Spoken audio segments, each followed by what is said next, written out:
തിരുവിതാംകൂറിലെ രാജാക്കന്മാർ അനിഴം തിരുനാൾ മാർത്താണ്ഡവർമ്മ.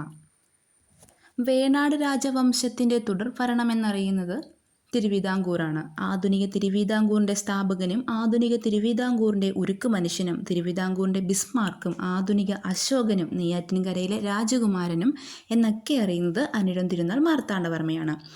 അനിഴം തിരുനാൾ മാർത്താണ്ഡവർമ്മയുടെ ഭരണനയം നിണവും ഇരുമ്പുമാണ്. അതായത് ചോരയുടെയും ഇരുമ്പിൻ്റെയും നയം. ജന്മിത്തം അവസാനിപ്പിക്കാൻ 8 വീട്ടിൽ പിള്ളമാരെ ആക്രമിച്ചു. രാജ്യവിസ്തൃതി കൂടുതൽ വർദ്ധിപ്പിച്ച ഭരണാധികാരി. തിരുവിതാംകൂറിൻ്റെ മറവപ്പട എന്ന സൈന്യം രൂപീകരിച്ചു. ഹിരണ്യഗർഭം. തിരുവിതാംകൂർ രാജാക്കന്മാരുടെ കിരീടധാരണ ചടങ്ങിനെയാണ് ഹിരണ്യഗർഭം എന്ന് പറയുന്നത്. മുറജപം, ഭദ്രദീപം എന്നിവയ്ക്കും തുടക്കം കുറിച്ചു. മാർത്താണ്ഡവർമ്മയുടെ നിർമ്മിതിയാണ് പത്മനാഭപുരം കൊട്ടാരവും കായംകുളം കൃഷ്ണപുരം കൊട്ടാരവും.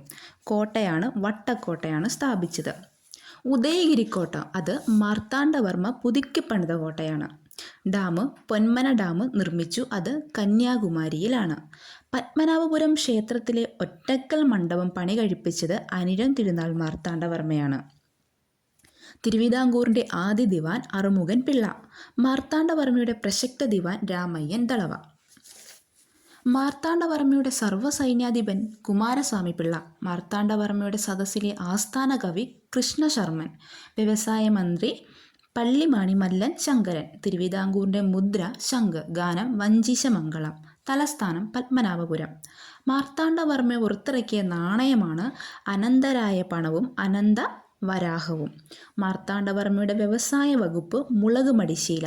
താലൂക്കുകൾ അറിയപ്പെട്ടത് മണ്ഡപത്ത് വാതുക്കൽ. ഭൂസർവേ കണ്ടെഴുത്ത് എന്നറിയപ്പെട്ടു. ബഡ്ജറ്റ് പതിവ് കണക്ക്. തിരുവിതാംകൂർ മാതൃരാജവംശം വേണാടും പ്രാചീന നാമം ചിറവായൂർ സ്വരൂപവും എന്നാണ് അറിയപ്പെട്ടത്. തിരുവിതാംകൂറിൻ്റെ പ്രാചീന നാമം അറിയപ്പെട്ടത് തൃപ്പാപ്പൂർ സ്വരൂപം.